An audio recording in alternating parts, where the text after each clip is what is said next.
talk about franchising. Now, buying a franchise is not as simple as just, well, I have some money here, hit the lottery, I've been saving. Now I'm going to go out and buy me a franchise. There's some questions that need to be answered before we get to that point. One, why do you want a franchise versus starting a business from scratch? Many people have toyed with that question because they say, well, a franchise is going to cost me about $100,000. If you're talking about good cleaning service, Mary Maid or something like that, or if it's a restaurant, it could be $250,000. Heaven forbid, one of these big, well-known restaurants like a Chick-fil-A or McDonald's can run into the millions. And you say, well, I can't do that. I'm going to start my own fast food restaurant. I'm going to start my own. Well, let me tell you, I'm going to say this right off the bat. Think long and hard before you start a restaurant of any type. I don't care how good you are. You got a special ingredient. You think you got some good barbecue wings, or you make a good this or good that, a good pie, a good cake, and you're going to start a restaurant. You want to give that some thought. And if you got a passion or a raison d'etre to be in the pie business or the wing business, you might think about a restaurant a franchise, because it's very difficult to survive as a restaurant starting from scratch. Now I get it. Independence. I'm a champion of being independent and having your own. But that franchise you own is no less than your own. You buy the franchise and you put it under your company name. Let's say you have an LLC or corporation. You buy the company and you're trading as that franchise. And so it's still technically yours to a degree. But when you think about it, do you own anything really? So let's not get into this whole ownership thing. Now, am I encouraging or asking you to go out and buy a franchise? No. But I do want you to understand that there's some facts that you need to be aware of when it comes to making that decision whether to buy a franchise or to start from scratch. Don't think because you're starting from scratch, you're going to save some money. Now, matter of fact, it might even cost you more. In a nutshell, a franchise compacts. It shortens that curve from startup, critical mass, profitability, viability. When you start a business from scratch, you by the time you reach profitability, viability, you probably have spent as much, if not more, than the person who just wrote a check for a franchise. The difference, you just stretch yours out over a longer period of time, and depending on the industry you're in, you may not have that luxury because of something called obsolescence. It just may not, by the time you're ready to kick your feet up and relax, the thing may be obsolete. The demand is gone. It has gone through the industry life cycle, and it's no longer in demand. So these are things that you should consider when you're weighing these options on whether to buy a franchise or to start a business on your own. Now, the benefits of starting a franchise are many. Right up at the top of the list, something I talk about practically every show, and that's branding. The brand. Ask yourself, when you get ready to start the business that you're contemplating, how much resources, how much money do you plan to invest in branding?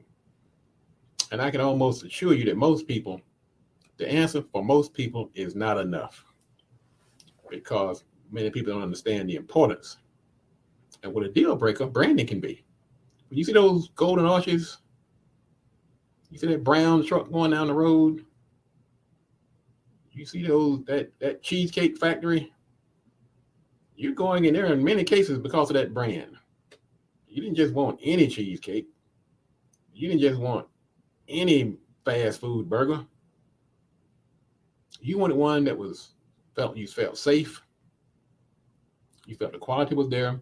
You understood the pricing. You made the decision based on the brand. You won't have that when you first start off with your company. You can get there, but it won't be automatic. It won't be immediate. Okay? Business development and marketing, right there together. Things like helping you find the right location, research, Those kind of things come with a franchise that many small companies that are starting from scratch, they either can't afford or they don't have the knowledge, sometimes both. I'm not saying don't start from scratch. I'm just letting you know. These are some of the things that franchises bring to the table that you're going to do without, or it's going to cost you some money. And you need to weigh that when you're trying to decide how you're going to make your mark in the business world. Experience. Now, many people, they start a company in an area where they have some experience. Now, that's the good news. But many people, they decide to go out and flex their muscles in a new area where they have little or no experience because somebody else is doing it and they heard it was a hot new place to be, and they're not aware of the whole supply chain, they're not aware of the life cycles, and they find themselves in a pickle after about a few months when they start this company. Well, the franchise helps in that area. Many people start a company and they don't have the funds, and you bootstrap it. You say, well, I'll take some of this money from my day job and I'll just feed it along. Well, some things in business you can't do on $50 a week. You need an infusion of cash. Sometimes you're buying equipment, hiring staff, working on certain projects like in the government. You need funding. You need funds. And many franchises actually provide funding. Now, of course, you got to get approved, but that is an option on many franchises. You need a business plan. Once again, small companies, many do not do a business plan. They just winging it. Many get lucky, but unfortunately, the majority don't succeed because the plan wasn't there. They didn't see it. They didn't think it out. They didn't know where. They didn't lay out who the competition is, the staff, the product, break-even points, all these things, the projections. They did none of that when they started their company. And I'm not saying you can't succeed without a business plan, but it sure helps. And franchise, once again, the business plan is built into the model. Training. Are you going to train yourself? Are you going to be trained? As an expense, there's time. Once again, that's one of the benefits of a franchise. And like I said, folks, I'm not sitting here trying to sell you a franchise. I'm just letting you know that you're not necessarily getting over by doing it yourself and saving yourself some money. Because a lot of these things that the franchise bring to the table, you should probably have also, or you should at least be working on it, or you might not get as much of it as they have, or to the degree that they have it, but you should be familiar with everything I'm describing here that a franchise brings to the table. You should be aware of these things too. Purchasing power is a big one. I was a buyer for a national food chain for many years, and one of the things that we learned was that we call economies of scale. That means the unit cost goes down when you buy in bigger volume. And if you're a little, independent grocery store or have a mom and pop shop, and you're trying to compete against somebody like a franchise, they're buying things by the truckload, by the train load, car lots, and you ride down to the warehouse, the little sub warehouse, and picking up a case or two. Sometimes you be paying as much as 50% more on the unit cost. And so that purchasing power that franchises bring to the table keep their costs down and competitive. And of course, then there's support in many other ways. So those are some of the benefits of a franchise. So if you're thinking about wondering why franchise versus doing it yourself, once again, I herald and celebrate anyone who's trying to start a company from scratch. But just know that you're going to be up against some challenges, and sometimes the franchise has already, tackled that challenge head on. But that doesn't mean that you can't start a business and even take your own company to a franchise. And I've seen companies do that where they had a great idea. Now, it can be very costly to take your own idea and turn it into a franchise. So what many companies do, they have a great idea. They will bring in what we call an investor. And that investor might take, let's say, 35%. They say, look, give me 35% of this idea, and I will get you into franchisedom. And once you become a franchise, man, it's raining money. I mean, you can average about $25,000 to $30,000, up to $50,000 just for selling one franchise, and that just money goes straight to your pocket. That's not talking about the money that franchise has to pay to set the place up and rent the spot and get the equipment. That franchise fee goes straight to the pocket of the franchisor, the one that owns the franchise. So let's talk about some franchise facts. First of all, it's been touted that a franchise has about a 90% success rate. I mean, that varies. Of course, that's our average. You can't just decide to get a franchise. You have to qualify. Matter of fact, when somebody gets a franchise, they say you have been awarded. I mean, that's how it's supposed to be, like bells ringing. They bring out the key to the city. The governor, the mayor comes to town and cuts the ribbon with you because it's a big deal. And that's why everybody can't do it. You have to qualify. You have to have a certain net worth. Many of these big franchises, they want you to have at least $250,000 in net worth. And net worth is you're taking your assets, deducting your liabilities. If you have a house that's worth $1 million and you only owe $500,000 on it, the difference, you have a net worth of $500,000. And so you want to make sure you have the right net worth.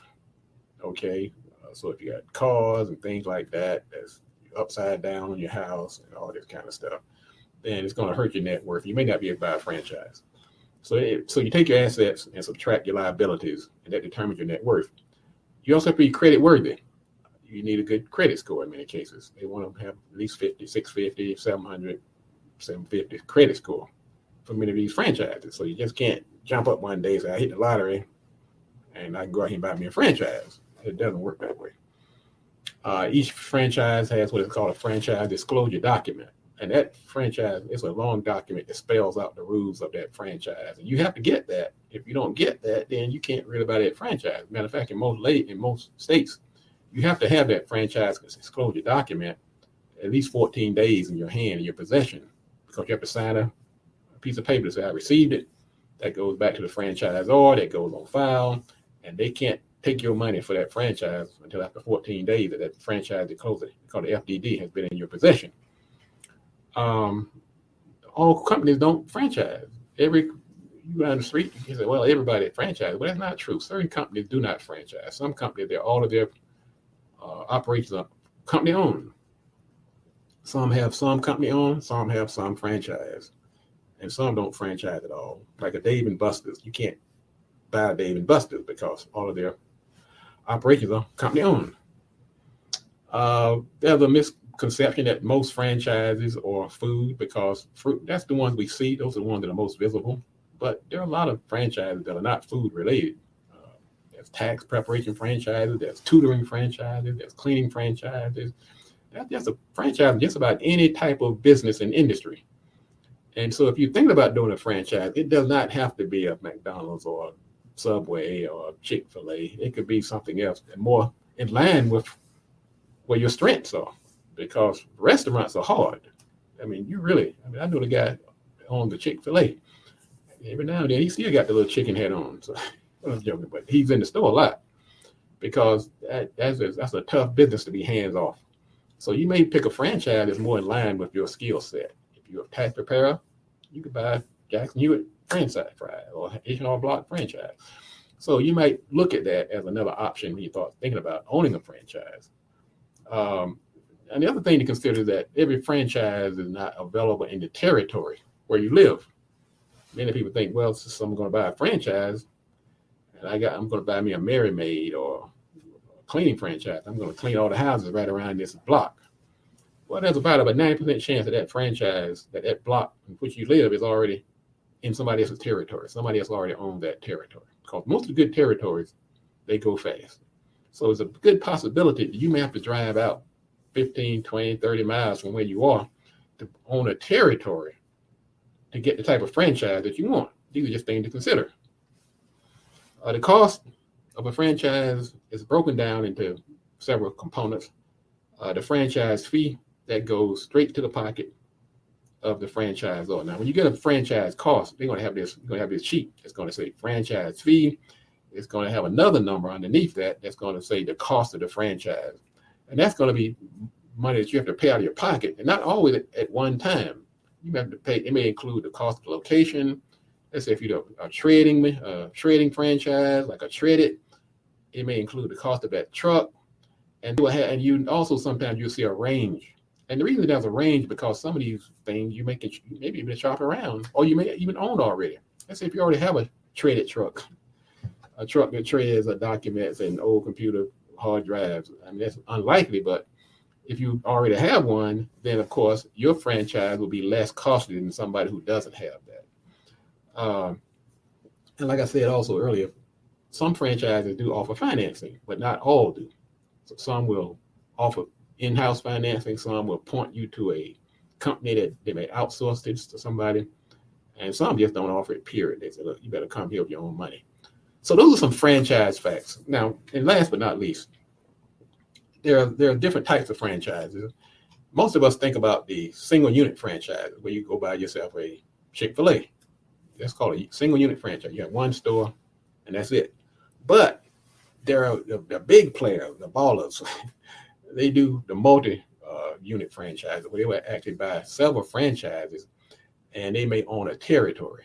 And that means anybody in that territory, they would actually get a piece of that action.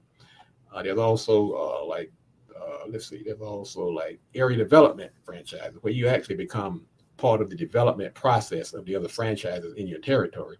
And then there's a master franchise, where you can actually own like a side of the country, so there are different levels of franchise. So when you see people like rappers and basketball players getting into the franchise business, in most cases, they're not coming in as a single franchise owner. They're coming in as like a territory owner, a master franchise, a multi-unit franchise, because once they decide to buy in, they say, why would I just buy one when I can actually get a little closer to the ownership? And they can actually start getting part of that franchise fee that I talked about earlier. So anyway, folks, that's the story on franchise ownership. Like anything, you want to talk to somebody. I'll be glad to give anybody a free consultation on franchise, on how to own a franchise, what's involved. But talk to somebody before you make that decision. And yes, I'm not saying that you need to go out and get a franchise versus starting up. But don't think that because you're starting from scratch, you're going to be saving money. You may save money in the short run, but you might end up paying more in the long run. Folks, that's